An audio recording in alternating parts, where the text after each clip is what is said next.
निराकार ओंकार मूलम तुरीयम, दोनों एक कैसे हो जाएगा? राम साकार है, ओंकार निराकार है। जहाँ निषेध होता है वहाँ अ लगता है या तो अन लगता है। जैसे न उचित को अनुचित कहते हैं। क्या आपने न उचित को निरुचित कभी सुना है क्या? यदि सुना हो तो बताइए। न उचित को निरुचित सुना है आपने? कि न आवश्यक को निरावश्यक सुना है आपने? तो यदि न आवश्यक को निरावश्यक नहीं सुना है, न उचित को निरुचित नहीं सुना है, तो न आकार को निराकार नहीं कहा जा सकता।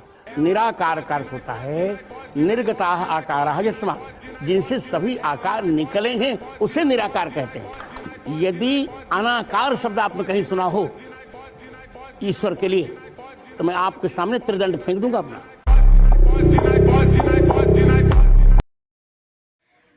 ओम शांति शांति शांति। ओम मित्रों, अभी आप स्वामी रामभद्राचार्य जी महाराज का विचार सुन रहे थे और निराकार ईश्वर का खंडन करते हुए तर्क देते हैं कि यदि परमात्मा निराकार होता तो निराकार शब्द में अ या अन लगाया जाता।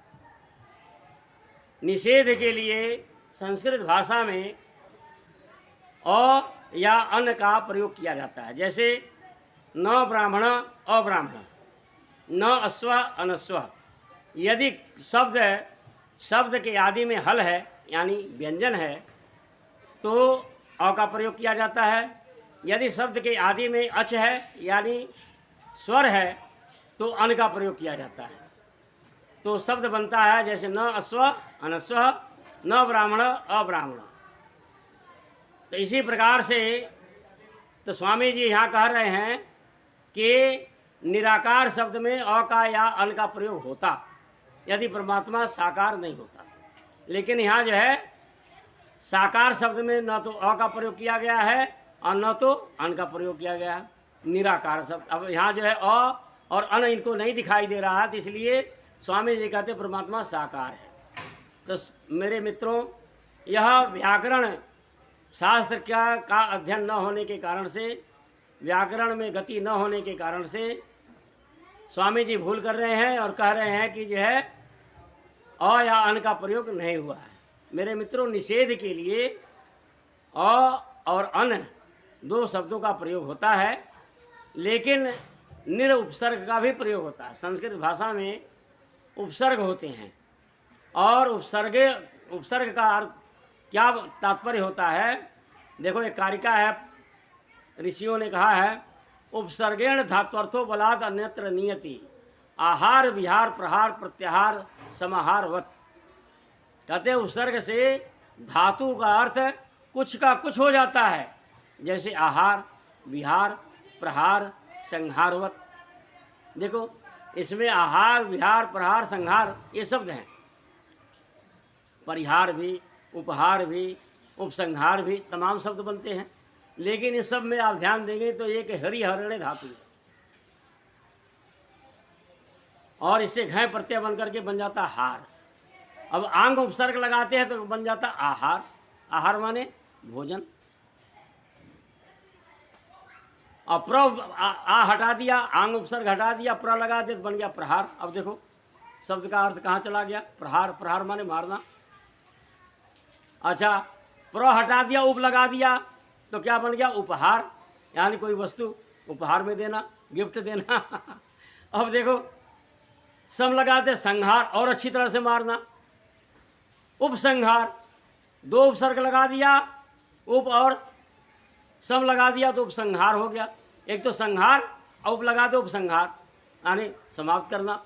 तो इस तरह से उपसर्ग जो है बहुत ही बलवान होता है, धातु के अर्थ को कुछ का कुछ कर देता है, कहाँ से कहाँ ले जाता है। अब जैसे साहित्य, संस्कृत साहित्य में उपतिष्ठन्ते, अहर अहर उपतिष्ठन्ते, कि योगी लोग, शिवराज विजय में आया है, अहर अहर उपतिष्ठ, योगी लोग सूर्य की दिन रात उपासना करते हैं, 24 घंटा उपासना करते हैं।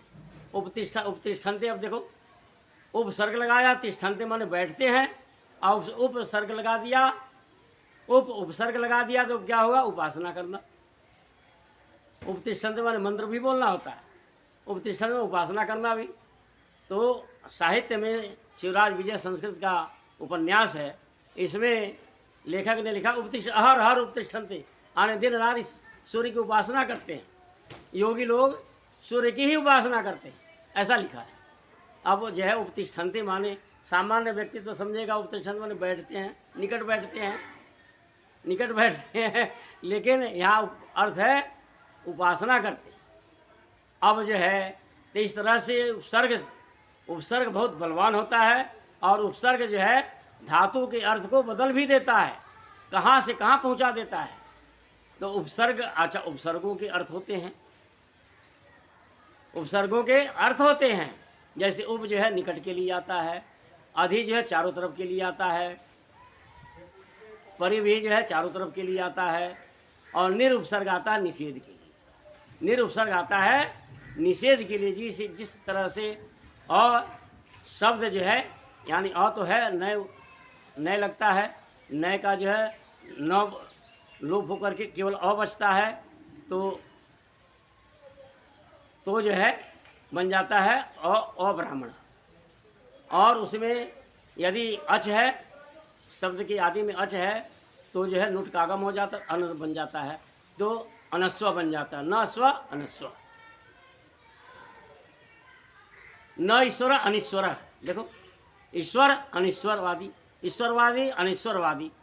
अब ईश्वर जो है इसमें आदि में जो है स्वर है, इसीलिए अनुपसर्ग लग गया, अन शब्द लगा और अनिश्वर बन गया। लेकिन आप देखेंगे कि निषेध के लिए निरुपसर्ग भी लगता है। प्रमाण का देखो, निर्जल, निर्बल, निर्दल, निर्जन, कितने प्रमाण देखो, इन सब का क्या अर्थ है। यहाँ पर जो है निषेध के लिए निर का प्रयोग किया गया है। तो निर्जन माने लोगों से रहित, निर्बल माने बल से रहित, निर्जल माने जल से रहित, निर्दल माने दल से रहित, निर्दलीय, यह निर्दलीय उम्मीदवार है। तो इस तरह से हम देखते हैं कि निर आकार, अब निर आकार में जो है निर उपसर्ग लगा है, जिसका अर्थ होता है आकार से रहित। यही अर्थ है यथार्थ व्याकरण की दृष्टि से, शास्त्रों की दृष्टि से यही अर्थ है। निराकार माने आकार से रहित, परमात्मा निराकार है। अब कोई साकार सिद्ध करता रहे, लेकिन वेद, दर्शन, उपनिषद, सारे ग्रंथ जो है जितने वैदिक शास्त्र हैं, सब जो है यही सिद्ध करते हैं कि परमात्मा आकार से रहित है। और बहुत से लोग जबरदस्ती सिद्ध करने की कोशिश करते परमात्मा साकार है, और कहते हैं कि क्षीर सागर पर विष्णु भगवान बैठे हुए हैं, शेषनाग के ऊपर सैया पर, और ब्रह्मा जी हैं, चार मुख वाले हैं, शंकर जी हैं, हिमालय पर जो है डमरू लेकर के बैठे हुए हैं, गले में सांप है। और वैज्ञानिक जो पता नहीं चांद पर भी चप्पा चप्पा छान मार रहे हैं, लेकिन कहीं ये दिखाई देते ही नहीं पृथ्वी पर। अगर साकार होता तो दिखाई देते। अब खुदा ने जैसे जन्नत बना रखी है इतनी ऐसी, जहाँ 72 हो रहे हैं, तो वह जन्नत कहाँ है? हाँ है, ऐसे वैज्ञानिक ऐसे ऐसे यान छोड़ रखे हैं कि सारा जो है 7वां आसमान को भी छान मारे, लेकिन कहाँ दिखाई। तो इस तरह से काल्पनिक बातें हैं कि परमात्मा जो है ओम खम ब्रह्म, परमात्मा आकाश की तरफ व्यापक है, जो सर्वत्र है, सर्वज्ञ है, सर्वशक्तिमान है।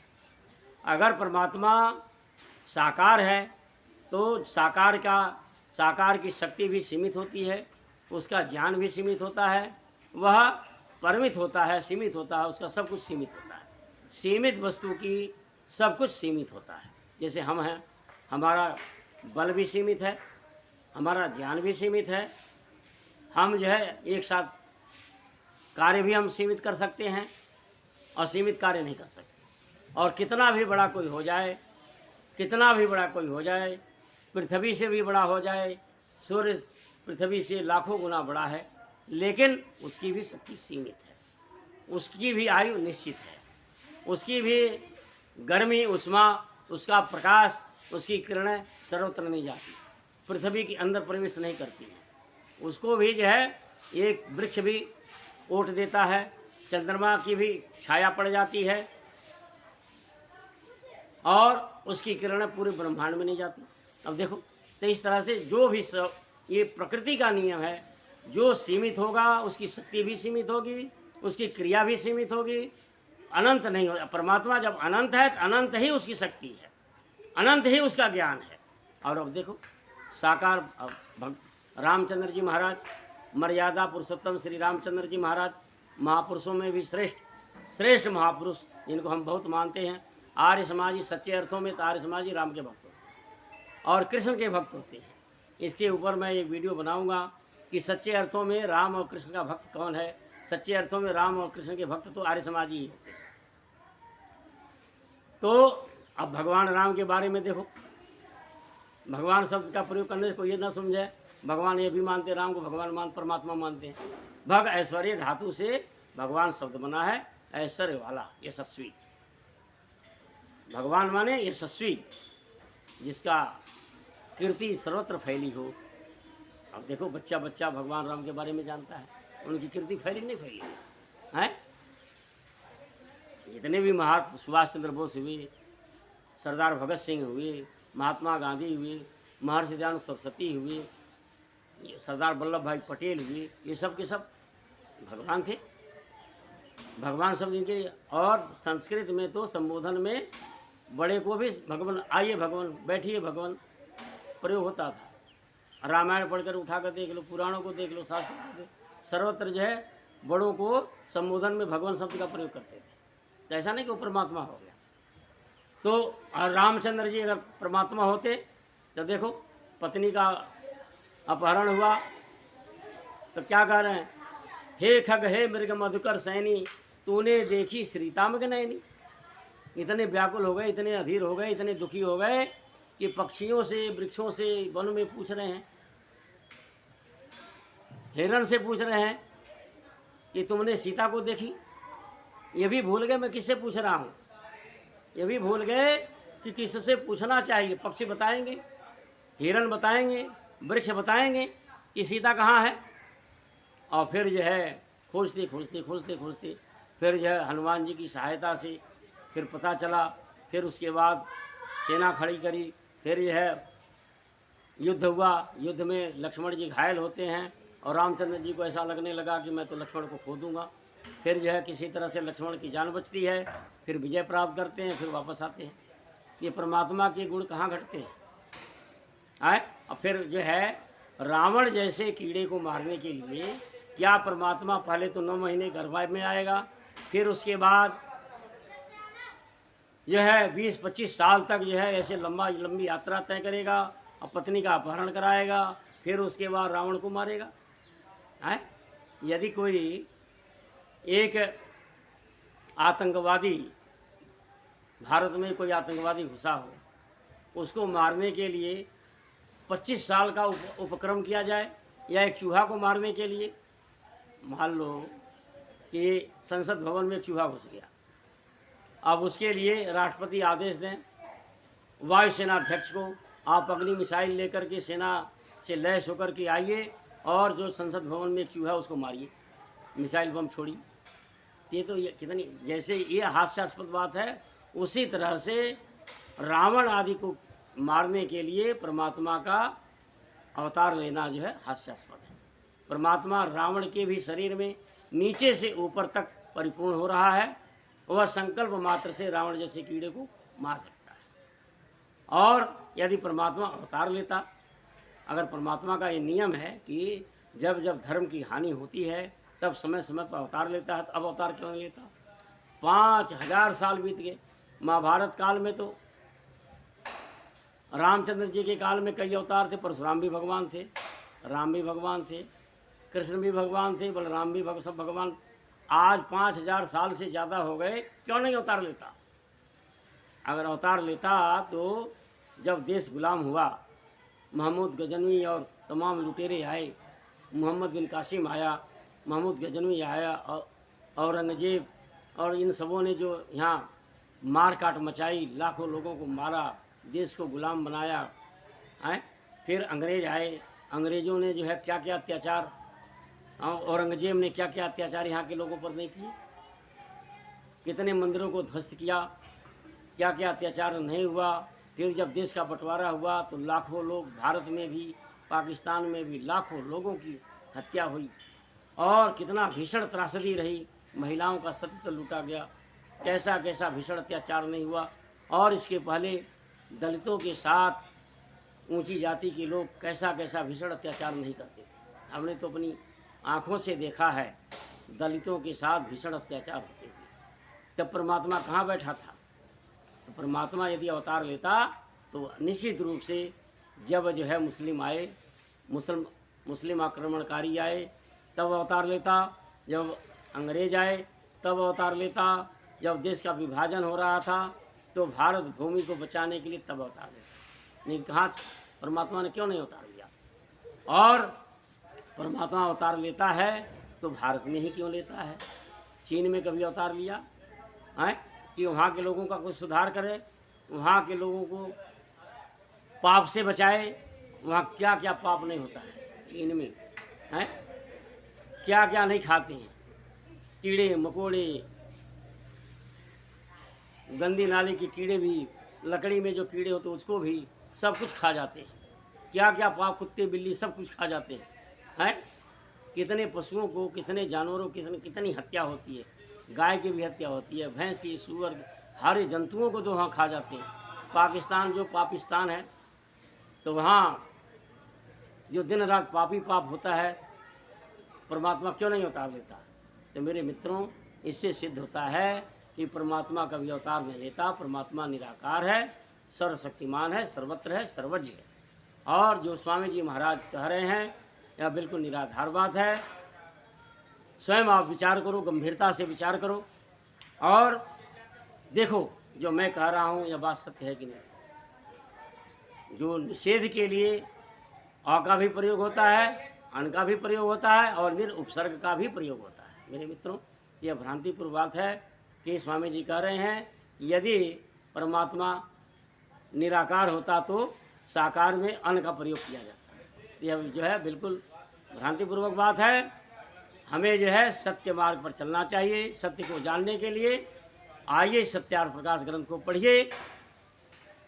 एक ग्रंथ के पढ़ने से आपको 367 ग्रंथों का ज्ञान हो जाएगा। संसार के सारे जितने भी धार्मिक ग्रंथ हैं, सारे धार्मिक ग्रंथों का निचोड़ जानना हो, सारे ग्रंथों का सार जानना हो, सारे ग्रंथों का को ही जानना हो, ये सारे ग्रंथ कैसे हैं इनको जानना हो तो एक पुस्तक के पढ़ने से सारे शास्त्रों का ज्ञान हो जाता है। तो आओ मेरे मित्रों, आइए, आपको यदि ज्ञान प्राप्त करना है, सत्य और असत्य को जानना है तो सत्यार्थ प्रकाश पढ़िए।